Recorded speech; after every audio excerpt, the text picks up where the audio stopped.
नमस्कार। आप देख रहे हैं टीएफटी इंडिया। मैं हूं आपके साथ निकी कुमारी। 20 अक्टूबर को काशी आएंगे पीएम मोदी। 1300 करोड़ रुपए की देंगे सौगात। इसके बाद होगी जनसभा। प्रधानमंत्री नरेंद्र मोदी 20 अक्टूबर को तकरीबन 8 घंटे के लिए काशी आएंगे और काशी प्रवास के दौरान वो शंकर नेत्रालय को आमजन के लिए लोक पार्षित करेंगे।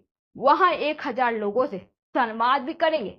करीब 8 घंटे के अपने दौरे में पीएम काशी में लगभग 1300 करोड़ रुपए की 17 विकास परियोजनाओं का लोकार्पण और शिलान्यास करेंगे। पीएम शीघ्र स्थित डॉक्टर संपूर्णा दत्त स्टेडियम में प्रधानमंत्री 20,000 से ज्यादा लोगों की जनसभा को संबोधित करेंगे और प्रधानमंत्री वाराणसी एयरपोर्ट की नई टर्मिनल बिल्डिंग की नींव भी रखेंगे।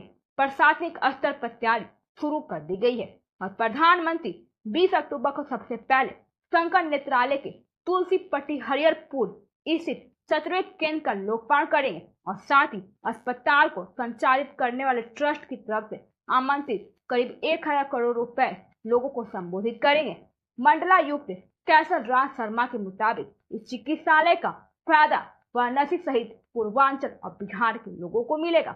इसलिए अस्पताल में जरूरतमंदों का निःशुल्क इलाज होगा और पीएम मोदी अब तक चित्रकूट सहित अन्य अस्पतालों की मदद से 10,000 नेत्र रोगियों का इलाज करवा चुके हैं। अक्टूबर से यह सुविधा वाराणसी में ही मिलने लगी और प्रधानमंत्री शीघ्र स्थित डॉक्टर संपूर्णा दत्त स्टेडियम के दूसरे और तीसरे चरण के कार्यों का लोकार्पण भी करेंगे। इस दौरान स्टेडियम का निरीक्षण करेंगे। यहीं से काशी की जनता को विकास परियोजनाओं की सौगात देंगे। स्टेडियम में ही जनसभा को संबोधित करेंगे। इसमें 20,000 से ज्यादा लोग के शामिल होने की उम्मीद है। अब बड़ी संख्या में राष्ट्रीय और अंतर्राष्ट्रीय खिलाड़ी भी आएंगे।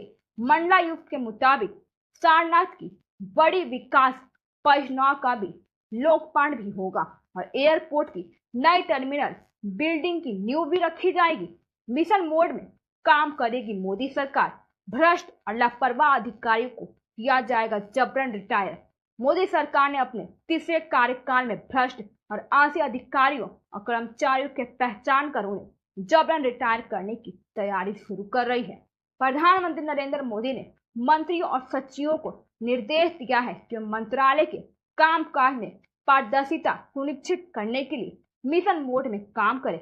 यह निर्देश कैबिनेट मीटिंग में दिया गया है, जहां पीएम मोदी ने भ्रष्टाचार के खिलाफ अभियान तेज करने पर जोर दिया है। प्रधानमंत्री मोदी ने केंद्रीय सिविल सेवा और नियमों को हवाला देते हुए केंद्रीय सचिव को कर्मचारियों का मूल्यांकन करने और उनके खिलाफ शिकायत करने वाले के खिलाफ त्वरित कार्रवाई करने का निर्देश दिया है।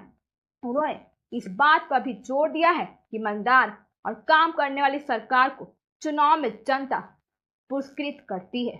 उन्होंने हरियाणा और जम्मू कश्मीर में भी भाजपा की चुनावी सफलता का भी हवाला देते हुए जन शिकायतों के त्वरित समाधान और बेहतर शासन पर जोर दिया और शिकायतों को तुरंत समाधान सूत्रों के मुताबिक मोदी ने अधिकारियों और मंत्रियों को निर्देश दिया है कि वे सुनिश्चित करें और फाइल के एक देश से दूसरे देश पर ढकेला ना जाए, बल्कि उनका त्वरित समाधान किया जाए।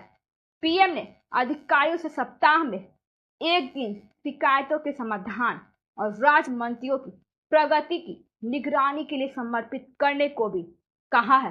उन्होंने ये भी कहा है कि मंत्रालय में कार्यरत अधिकारियों और कर्मचारियों को लोगों का जीवन आसान बनाने की दिशा में काम करना चाहिए और शिकायतों पर भी त्वरित कार्रवाई की जानी चाहिए।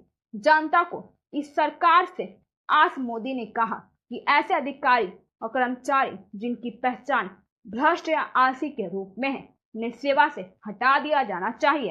सूत्रों ने बताया है कि मोदी ने बताया पिछले 10 सालों में पीएमओ को लोगों की शिकायतों सहित 4-5 करोड़ पत्र प्राप्त हुए हैं, जबकि मनमोहन सिंह के कार्यकाल की अंतिम 5 वर्षों में केवल 5 लाख ऐसे पत्र प्राप्त हुए थे। उन्होंने इस बात पर जोर दिया है कि लोग शिकायतों के निवारण के प्रति अधिक आसवान है और पीएम मोदी के बताया कि इनमें से लगभग 40% मामले केंद्र सरकार के विभागों और एजेंसियों से संबंधित थे, जबकि शेष 60% मामले राज्य सरकार से संबंधित थे। धन्यवाद। आगे की जानकारी के लिए देखते रहिए TFT इंडिया।